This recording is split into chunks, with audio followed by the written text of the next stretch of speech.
Yeah, good morning and welcome to the webinar. It's good to be on the webinar again. Of course, this time my topic has a lot less charts that and tables that and a lot of data that I normally have. Okay, so doing this on ESOPs and helping you try and look at strategies which can maximize the value from your ESOPs. Uh, like Jack Stack said, when employees are treated as owners, then they act like owners. So that's the key reason why companies end up giving ESOPs. They want uh, to have the employees also to show ownership, and when they actually make them owners, then it's easier for them to achieve that. Uh, we start off with the basics. Okay, what are ESOPs?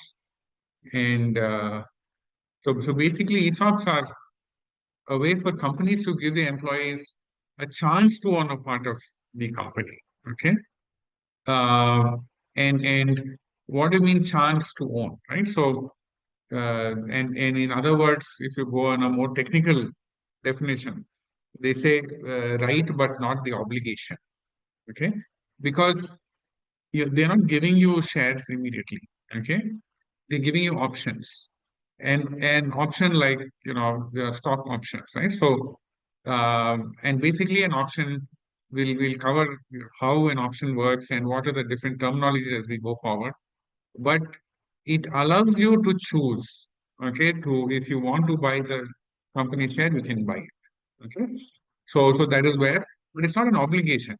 At the same time, if you don't want to buy it, you did not end up, exercising the option as they say, and buying the share. Okay. So like I said, it's about giving employees a chance to own part of the company, but not forcing them to own if circumstances are not in their favor. Okay. It also, so basically, when it gives you the right to buy the shares of the company, they already mention the price in advance. Okay, it's a predetermined price. At times, the price may be significantly lower than market value. Some companies even offer it at par. So the your share price of the company may be 2,000 rupees, but still they may give it at 10 rupees. Okay, so whatever the as they call the par value of the stock. Okay, and typically the par value of the stock also can vary from company to company. For some of them, it's 1 rupee. It can go typically up to 10 rupees.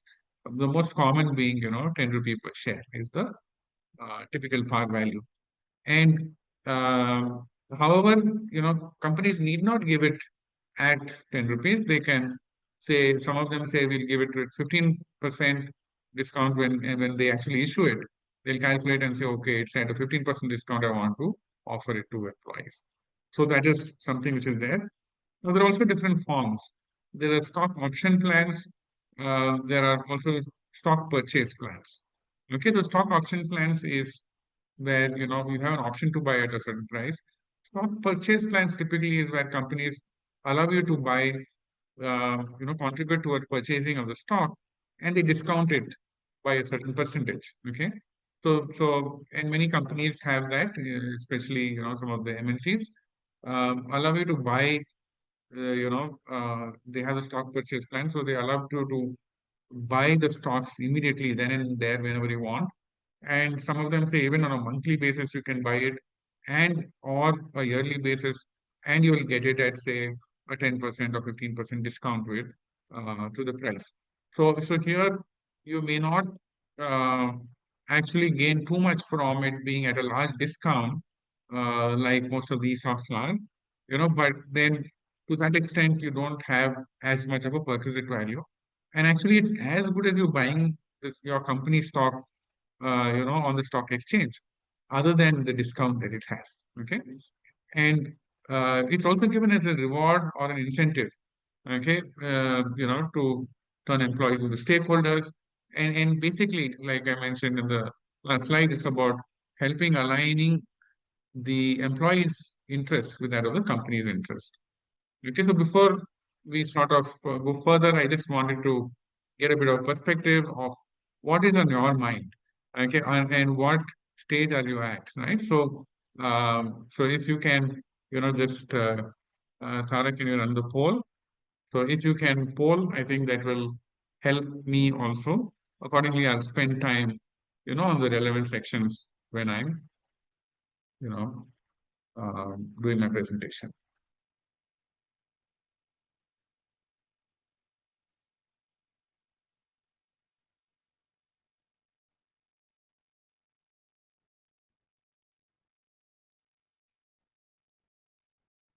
Yeah, we'll give a few more seconds for if anybody else would like to poll. We'll give a few more seconds before we close the poll.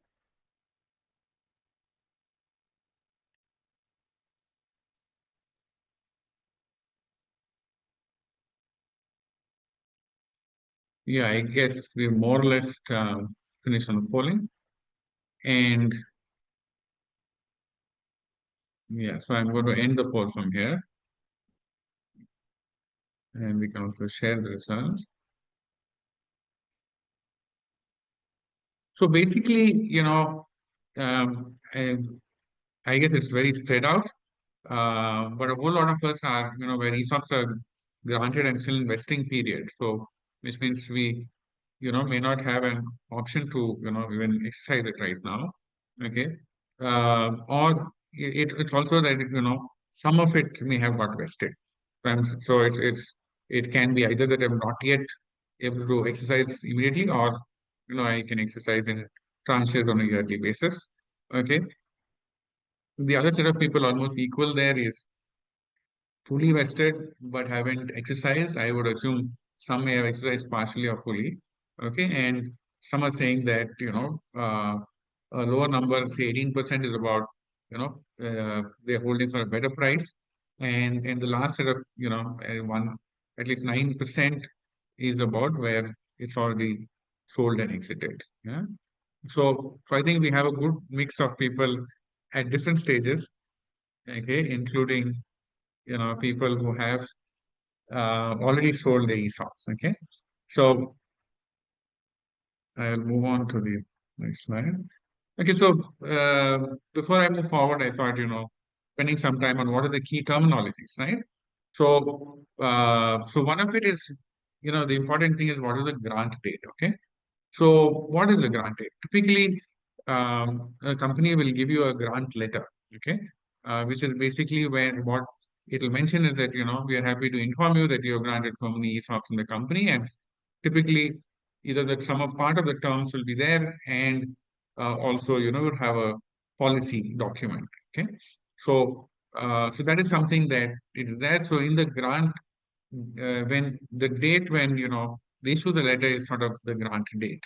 Okay, and that is sort of important for a lot of things, because the grant date determines let's say the vesting period and etc. Typically start off from the grant date. Okay, so if you have got your ESOPs, and you have your grant date, which is sort of mentioned there, then you have what is called a vesting period. Okay, so what it basically means is this is the period by which the employee can exercise his stock options. So let me give you an example. On a grant date, the company may say, we are giving you ESOPs of say 1,000 ESOPs, and 15% will vest 1 year from now, 20% or 25% will vest 2 years from now, or it may be 20% for the next 5 years. Okay, so that is the vesting period.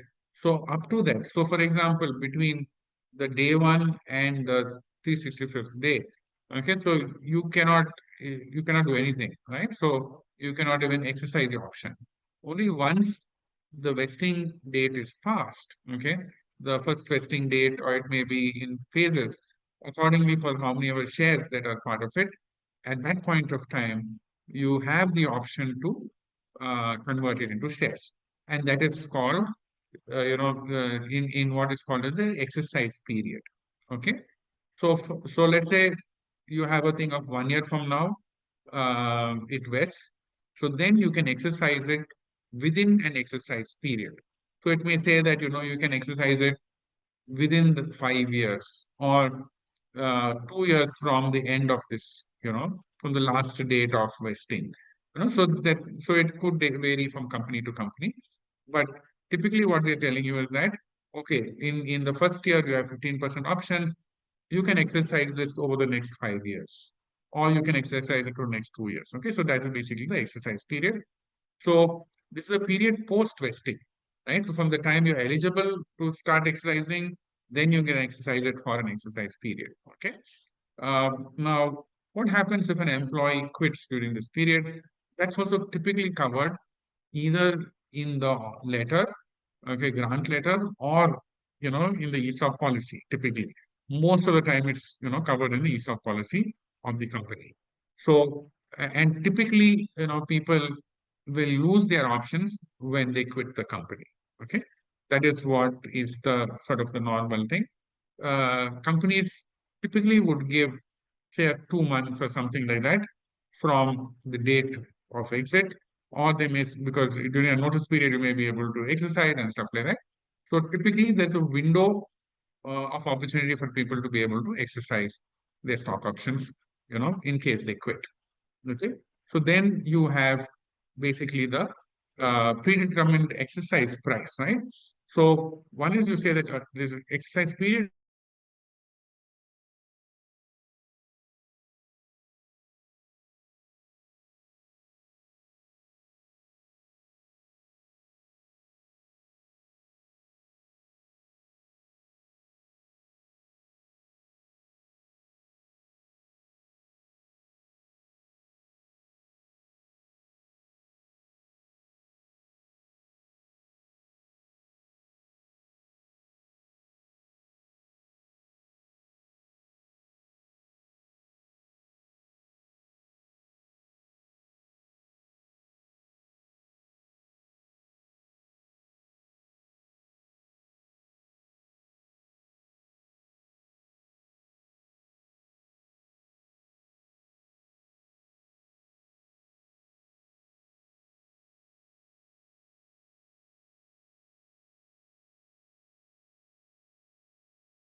Yeah, I'm sorry, it looks like, I lost Wi-Fi for some reason.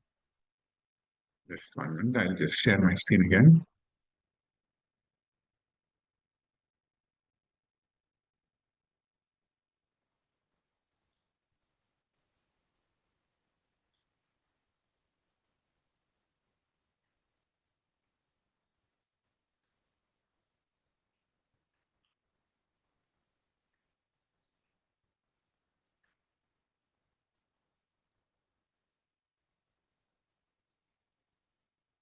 Yeah, are you able to hear me, Tara? Yes, sir. Okay, sorry. Yeah, so like I was saying that you can choose to exercise your options. And so whenever you choose to exercise your options on that date, okay, that's called the exercise date. So example, 1 year from the, grant date, you are able to vest it, and say after 2 months, during this exercise period, you say, I want to exercise my shares, and then you will have to pay to the company, whatever is the exercise price, and also the perquisite also is something that is there. Okay, so all of those, the company will have its policy, and then you will formally exercise it. And when you exercise it after that, that is called the exercise date. Okay, and from there, typically what will happen is, because these are fresh shares which have to be issued, and typically there's a procedure with the stock exchange, etc. Okay, and then that is something which will happen, and then post that the shares will sort of get credited into your account. Okay, so that is typically the uh, what happens out there. And basically you then have a thing of, you what is the process out there. Okay, the process is basically uh, you have the grant of ESOPs, like I explained. Okay, then you have the vesting period, and then you also have the period by which you can sort of exercise your shares. Okay, so that is something which uh, you can end up doing there. So, and once you've exercised your options, then you will get your shares, and after that, you can choose to sell it whenever you want. So then it's just like you have normally bought a share, on the stock exchange. Okay, and it's similar to that. This will be credited in a demat account. Then you can go back and choose to sell it whenever you want to sell. Okay. So what are the tax implications? So now we've covered about, the process, how do you get your ESOPs, how do you convert them into shares, and how do you exercise them, etc. Okay, so now one of the most critical points is, in ESOPs is of taxation. Okay, and the tax can be very, very significant. Okay, and which is why it's important for you to actually keep that in mind and understand that, what happens, okay, when, at which stage you are taxed. Okay, and what is the tax that you end up having to pay, right? So the first stage of taxation is when you exercise it itself. Okay, so, which is where I mentioned, right? The company will ask you for the perquisite tax. Okay. So when you exercise, uh, it is treated as a perquisite, because what is the government saying? The income tax department, what is it saying? It's saying that you are giving a benefit to the employee, right? And if it is at the same market value currently you're giving shares, and the employee is paying for it, then there is no perquisite. But if you're giving it at a discount, so for example, let's say if and this is what I've given as an example here. If, let's say, the exercise price is 10 rupees, okay, and the stock price on that date when you're exercising it, let's say 5 rupees, 500 rupees. So you will have to add 490 rupees per share into the number of shares you exercise, will get added to your income, okay, as perquisite. Okay, now unfortunately this is the worst taxation. Okay, because when it's added to your salary, and typically what may happen is, for most of you who get ESOPs, you'll already be in the 30% plus bracket. You may even be in a higher surcharge bracket. Okay, and this is what you need to keep in mind, because when you exercise ESOPs, the perquisite may push you into the next surcharge bracket. Okay, because with surcharges, you may go all the way up to almost 42, 43%, in terms of taxes. Okay, and so uh, when you exercise will become an important aspect. How much you exercise also will become an important aspect. So if you exercise too much and you move to the next threshold in terms of the perquisite, then it's going to be very negative. So, and like I said, perquisite is added to income. Okay, so it's just like as if you getting salary income, it will get added. Okay, and that's a tax that you have to pay, even though technically you are not getting that cash with you, right now, you're only exercising it. Okay. So that is second part that you keep in mind, that if when you exercise, you have a capital outflow. Okay. So let me again give you an example. Okay. So typically, uh, when you say 500 rupees, I'll ignore the 10 rupees exercise price. So let's say you have, it's at a discount of say 500 rupees, and if you are at a 30% bracket, okay, it's almost like one third. So you have to end up putting down 150 rupees per share, which is the tax. Okay. If, God forbid, you're in the 40% bracket, uh, means including the surcharge, then you may have to pay almost 200 rupees per share, okay, as tax. Okay. Now, the issue is that actually side these shares have come into my account. So I have not actually sold it. Okay. The selling will come at a later stage. You may choose to sell it together, that's a separate one. But the point I'm making is when you exercise, you will have to cough up a certain amount, and that will be an investment which is there. So typically, I'll come back and also give you a bit of a thing on what you can do and how you can ensure that you are capping this amount, because in some form that is an investment for you. Yeah, this 150 to 200 rupees is something that you have invested in that share. Okay, and then you may wait for whenever it's the price is better to sell.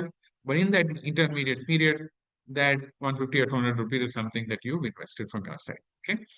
The second part of it is on sale. Okay, so now I have exercised my options. Okay, I don't have to sell it immediately. I may even keep it in my demat account for many years. Okay, and then you sell it. So let's say I've exercised after 1 year. Let's say I've sold it after it becomes long term, say after the second year, and so then that will be treated as capital gains. Okay, so when you sell, the good part is it will be treated as capital gains, and if it's a listed company, okay, then you will basically whatever is the taxation for a listed company is what will be applicable to you. If you sell within 12 months or even for 12 months, the taxation is 20%. Okay. So short-term capital gains, or STCG as they call it, okay, is 20%. Long-term capital gains, if you've held it for more than 12 months, is 12.5%. Okay. So in this example that we are giving here, let's say you've exercised it at 500 rupees. So that is your fair market value. Okay. And then you sold it at 600 rupees. Okay. So the 100 rupees is your gain. And this 100 rupees of gain, you end up actually paying 12.5% of tax on it, or 20%, depending on whether it is long term or short. Okay. So, so what are some of the considerations that you also need to keep in mind, even though, sort of we going beyond taxation? Okay. One is saying that at times you have to invest certain money, okay, for exercise from your side. Okay. And you may end up holding it for some time, right? So, and you may just find it eating into your finances, right? So typically what we recommend, clients to do is that you can sell a little bit of it, and because you're already working in that company, right? So anyway, your future is linked to that industry, linked to that company, okay? And your salaries and all of it. I guess there's some linkage always to how the company is performing, right? Or even whether you have a job, don't have a job, if things are tight and all of those, right? So to that extent, since it's that way, okay, we always suggest that yes, at least to the extent of whatever the perquisite that you have, you can sell your shares, okay, and then you can use it. So don't unnecessarily increase your risk, because it's all in one stock. Okay, now you may, after some time, you may do it in a certain way. You may sell when the price is good, keep it for some time, and then you may exercise whenever you would like to exercise. So those are the things. But the point that you need to keep in mind is taxation is probably one of the most important things to keep in mind while you're exercising ESOPs, and as a consequence, when is a good time to exercise your ESOPs, right? So how do you save tax? The first point of that you can save taxes at the time of exercise, right? So typically, you will want to exercise keeping in mind what are your, which slab are you in, okay, which surcharge bracket. And so I'm just saying, first of all, because what may happen is, if you go into the next surcharge bracket, right? So for example, if you're in a surcharge bracket of 10% and you go to 15%, now unfortunately, this additional 5% is on your whole income, including your salary income. Okay. So effectively, that it may have a higher tax implication than what it is, for because you've exercised the resource. Okay. So that is sort of an important aspect that you keep in mind. The second thing that, ideally, if you're able to manage it, you typically will exercise your ESOPs when the stock price is low. Okay, so if the stock price of a company where you have your ESOPs has fallen sharply, actually you should be very happy. Okay, of course, if it's a long term and it's likely go downhill, then definitely that's not as great. But if it's like what most of us have seen, you hold it across cycles, you will find that it comes up and goes up. Okay, so when there are large periods of volatility, actually that's the time we should start thinking about exercising your ESOPs. Okay, and because I said that the perquisite tax is the highest tax. Okay, so if you are able to save and you're able to exercise when the price is down, right? It may mean that for the lower price that you have, you may move from a, because then the rest of it will be capital gains, right? So the long-term capital gains is only 12.5%, or short-term is in worst case 20%. But that versus 30%. Okay, in terms of perquisite, and like I said, the surcharge bracket is also not capped. Okay, so that is something that you sort of need to keep in mind. Okay, and so while you exercise your ESOPs, look at it and be happy when the stock price is down. Okay, and go and exercise your ESOPs. The second part of it is when you sell. Okay, typically, here you are always trying to get the best price. Okay, so you're not, because anyway the tax is either 12.5 or 20%. So you want the rest of the 80%, is what you get. So if the department gets a higher tax there, you should be happier. Okay, so but what is it that you can do to again, manage that? You again can look at, can you take advantage of that 1.25 lakhs per annum? Of course, for most of us who have some investment or the other into market linked equity investments, that may anyway get taken care. But if not, we're just saying that this is something which is available. Okay. It's of course a very, very small amount. So, but whatever you can get, you should get, right? The second part of it is about, again, re-looking at your income and saying that, is it that it'll again push me into the next level and stuff like that, and so that's something that you look at. But uh, we should, I would not try to optimize LTCG too much. Okay, so that's the thing there. But I would definitely like to optimize my perquisite that comes in the when you exercise your options. Okay, uh, of course, you can reinvest into a property, Section 54F, etc. Okay, and claim benefit. And the other thing you can do is you can offset any capital losses.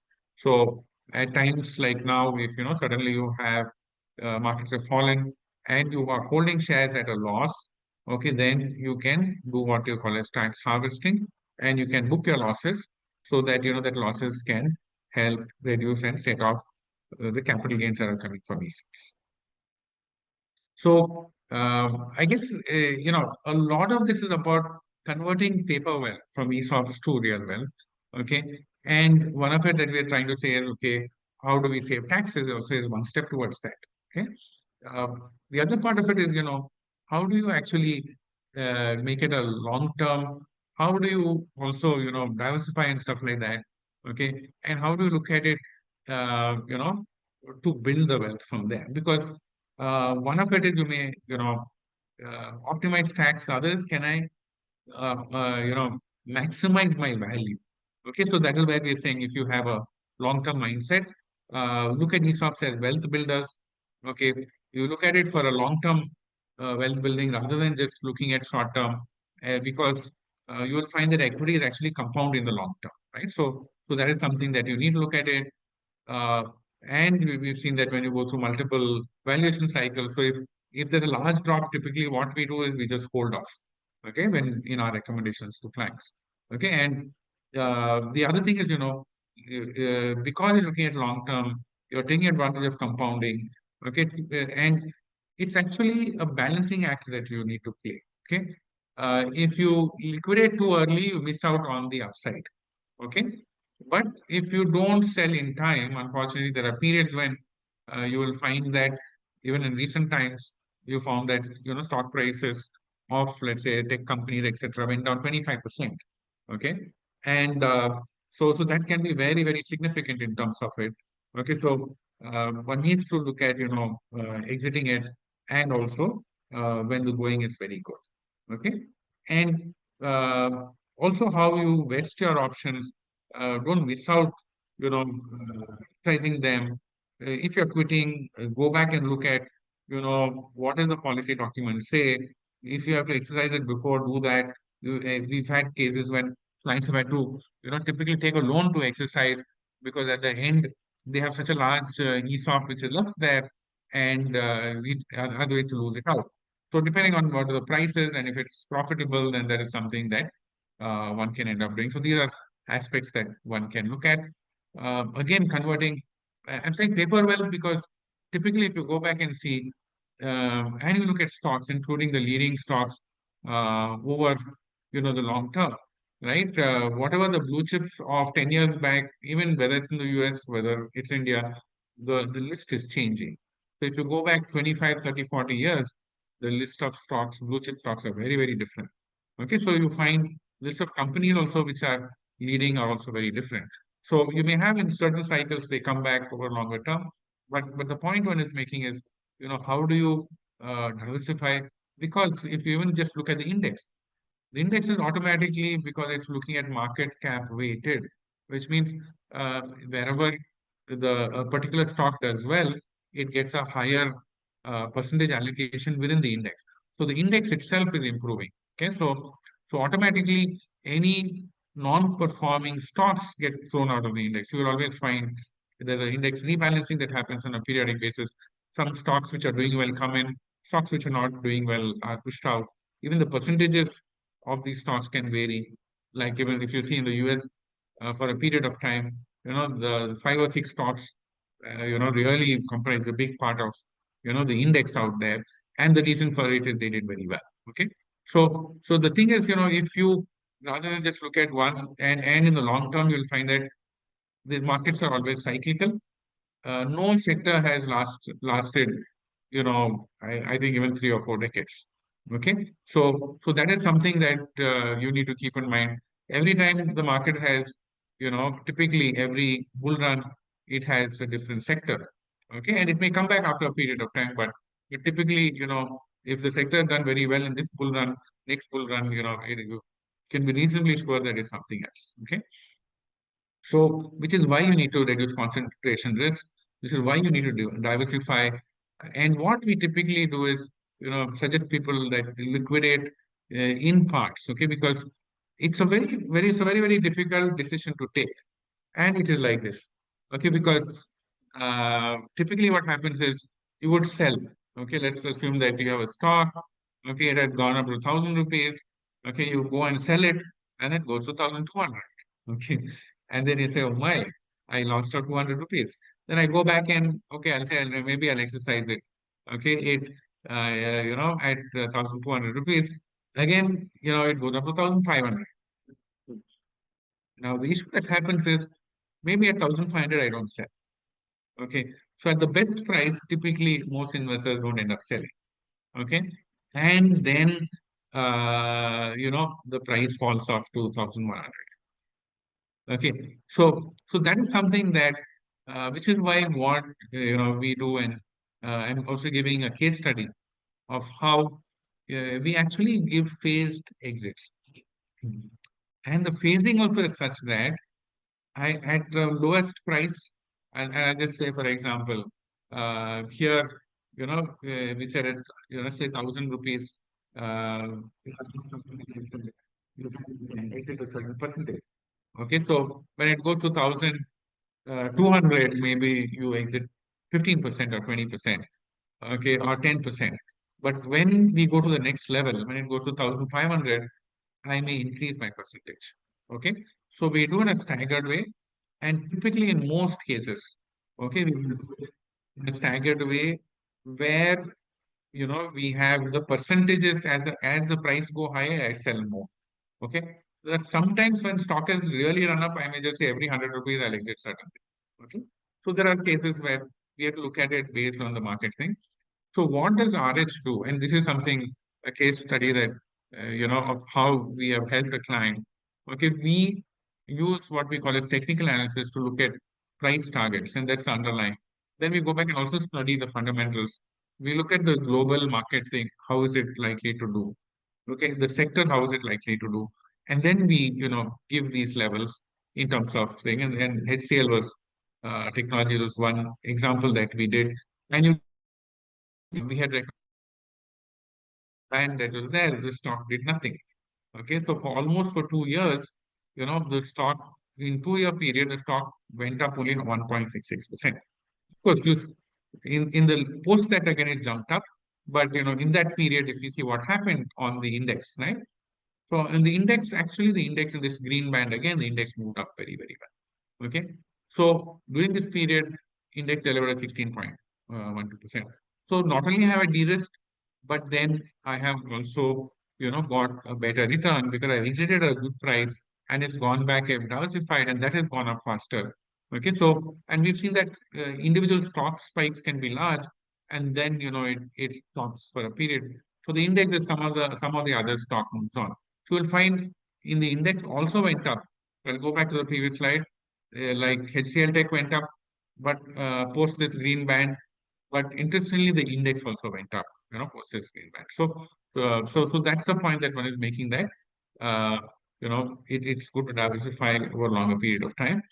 And this was the actual, what happened in that period, from I think something around 21 or so to 25. Okay, what happened was, if you saw the market value, if HCL were not sold, okay, it moved up from 2.45 crores to 4.27 crores. And that was a gain of, 1.82 crores, almost 75%. But because of we reinvested and we diversified and stuff like that, something like this went up to 4.75 crores. Okay, almost like a 50 lakhs a day additional gain that the client had, and his return moved up almost to 94%. So that is the thing that, of course, will we get it right all the time? It's not possible. But what we've seen in the long term, uh, if any stock does very well, it also slows down. Okay, so however much it may seem that, oh, I lost out, typically we've seen in the end, if you look at long term, you don't lose out. Okay, and so the point is, again re-emphasizing, how to secure the best price. You have to time the exit and the exercise period well. Okay, I explained to you how we have sort of looked at it in a staggered way. Make it system and a process rather than be carried away by and with panic selling in downturns and adding stress to yourself. In fact, you must see it as an opportunity, an exercise. If you're more shares, if you're still in the company and you have ESOPs that you can exercise. Okay, and if there's specific events, etc., you can maximize. Okay, opt for phased exit. I explained to you how we do staggered, as well as it goes up, the percentage is higher. And then, because even diversified equity, is real wealth. Because what happens is, you will see over a period of time, the index is always getting more efficient. Why is that? Automatically, the way index is, set up, right? Whenever the stock does well, it comes in. So the best stocks come in, and the not so good stocks go out. So automatically, and the index is pretty ruthless in how it brings in and takes stocks out. Okay. And the last part that I want to say here is about, integrating with your financial planning. Okay. Look at it not just as stock options, look at it how you can use it to take care of your financial goals. Okay. Uh, you have to look at realistic exit strategies and tax planning. We spoke about it, so I'm not saying. And what are the common pitfalls? So many times, there's over concentration. Like I said, you're already working in the company, and in some form, your income, including a job itself, all dependent on the company and the industry. So you want to be diversifying and reducing the risk towards one particular company. Okay, and using it also to create wealth for yourself, making it real wealth, right? So tax implications. I mean, many times people miss it out. You delay, exercise of ESOPs. Okay, you may miss out on points when markets are down, etc. Okay, that's the time. Of course, what may happen, you may not have money at that point of time. So it's important how you can plan the liquidity, etc. well to be able to do it. And a lot of the time, not paying attention to tax structures, you lose out a lot because of that. Now, I'll probably do a full-fledged webinar only on common pitfalls for ESOPs and give more case studies out there. So one will do that in the future, but I just wanted to give a foundation thing this time and do more such webinars on ESOPs. Okay, because so many nitty-gritties which one looks at and one can take advantage of.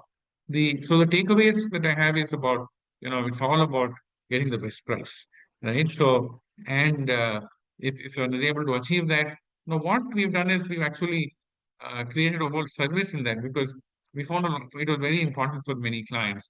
Okay, so how do we track individual stocks? It's centrally tracked. My technique People look at technical analysis and keep tracking it.